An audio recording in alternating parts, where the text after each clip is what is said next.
যে বিদ্যুৎ নিগমে 18 সালের আগে 3রা মার্চের আগে বিদ্যুৎ নিগমে স্থায়ী আমানত ছিল জনগণের টাকা। বিদ্যুৎ নিগমের টাকা মানে জনগণের টাকা। স্থায়ী আমানত ছিল 332 কোটি 71 লক্ষ টাকা।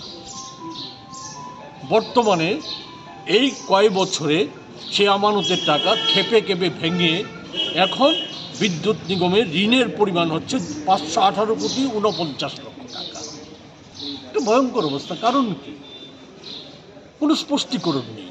কোন খাতে সেই টাকা খরচ হয়েছে তার কোনো স্পষ্টীকরণ নেই। আমরা দেখেছি এই সময়ের মধ্যে বিদ্যুৎ নিগমে যে খাতে খরচ হতে পারত, কর্মচারী যদি নিয়োগ হতো, ইঞ্জিনিয়ার যদি নতুন করে নিয়োগ হতো, কোনো নতুন ইঞ্জিনিয়ার বা কর্মচারী নিয়োগের কোনো খবর নেই।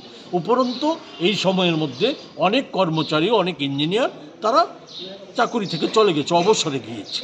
সেই জায়গাতে খরচ বাড়ার কোনো কারণ নেই। আরেকটা অন্যতম যে খরচ, সেই খরচটা হচ্ছে কি? লাইন মেরামতির খরচ। সেই লাইন মেরামতির কাজে আমরা দেখেছি, আমাদের কাছে যে তথ্য, সেই তথ্য হচ্ছে যে প্রতি বছর ক্রমান্বয়ে লাইন মেরামতির খরচ কমে আসছে। এই যে ব্যয়ভার, অতিরিক্ত ব্যয়ভার, অতিরিক্ত লুটপাট, তার বোঝা জনগণের উপর চাপিয়ে দেওয়ার জন্য 19 সাল থেকে ক্রমান্বয়ে বিদ্যুতের মাশুল কর বাড়িয়ে চলছে। 19 সাল থেকে 22 সাল পর্যন্ত কয়েক কোটি